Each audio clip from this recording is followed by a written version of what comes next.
В эфире новости экономики на Якутия-24. В студии работает Нургуяна Иванова. Якутия стала пилотным регионом мониторинга энергетических рисков. Представители Российского энергетического агентства Минэнерго России усовершенствовали систему мониторинга и управления энергетическими рисками на территории Арктики, включив в нее учет разнородности и особенностей регионов арктической зоны России. Так, в республике в рамках энергетической безопасности анализируется 7 блоков. Это не только блоки надежности и состояния основных производственных фондов, но и обеспеченность электрической энергией, обеспеченность топливом, экологический блок, финансово-экономический блок. Эксперты предложили не оценивать единую систему федерального уровня, а применить иерархическое построение показателей энергетической безопасности, выделить региональный сегмент с учетом разнородности территорий и выделить разные зоны Арктики, где преобладают децентрализованные электроснабжения. Риски должны учитывать специфические угрозы, характерные конкретно для данной территории на текущий момент. Компания «Алроса» в 2020 году получила порядка 2 миллиардов 200 миллионов рублей в результате отчуждения 7 непрофильных активов.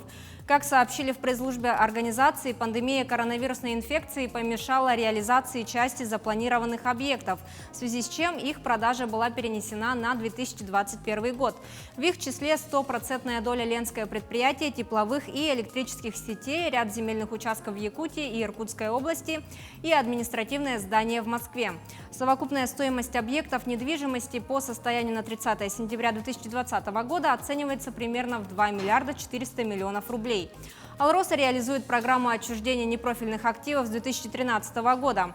Она направлена на повышение экономической эффективности группы и улучшение качества управления. Всего за 7 лет от продажи данных объектов компания выручила свыше 52 миллиардов рублей. РЖД и угольные компании должны заключить соглашение о взаимной ответственности при вывозе угля из регионов до 15 июня. Об этом сообщил министр транспорта Российской Федерации Виталий Савельев.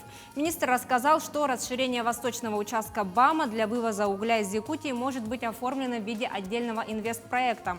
Он добавил, что для него необходимо определить параметры грузовой базы и стоимость, а также, что проект может быть осуществлен в том числе за счет средств Фонда национального благосостояния России.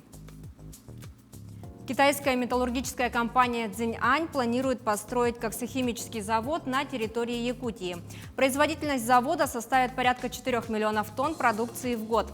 В качестве сырья планируется использовать коксующиеся марки углей, добываемые на территории республики. Кроме кокса, предприятие будет также выпускать нафталин, бензол, сульфат аммония. Необходимый объем инвестиций в проект оценивается примерно в 5 миллиардов юаней. В настоящее время ресурсная база для проекта не определена. «Цзиньань» рассматривает два варианта. Согласно первому, компания сама займется добычей угля на территории региона. Второй вариант предполагает сотрудничество с локальными угледобытчиками. Однако сейчас ни с кем из действующих организаций соответствующие соглашения не заключены. Власти Якутии в 2021 году выделят 800 миллионов рублей на поддержку оленеводства. Это на 5% больше прошлогоднего уровня, сообщили в Минсельхозе региона.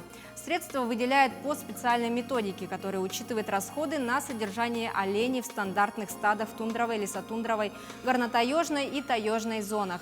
По данным ведомства, на 1 января численность оленей во всех категориях хозяйств Якутии составила 157,5 тысяч голов. Компания «Апроперти» передаст 5% Эльгинского угольного проекта Ростеху. Стороны подписали соглашение об основных условиях сделки по переходу 5% Эльгинского угольного комплекса госкорпорации. Отметим, что данная договоренность – логическое завершение формирования промышленного кластера «Апроперти», который включает угольные проекты «Эльга», «Агоджа» и «Порт Вера». На данный момент по 25% «Порт Вера Холдинг» и «Агоджа» принадлежат Ростеху. В ближайшее время оставшиеся 75% обоих активов консолидируют «Апроперти». Все проекты имеют общий стратегический вектор развития в рамках единого кластера.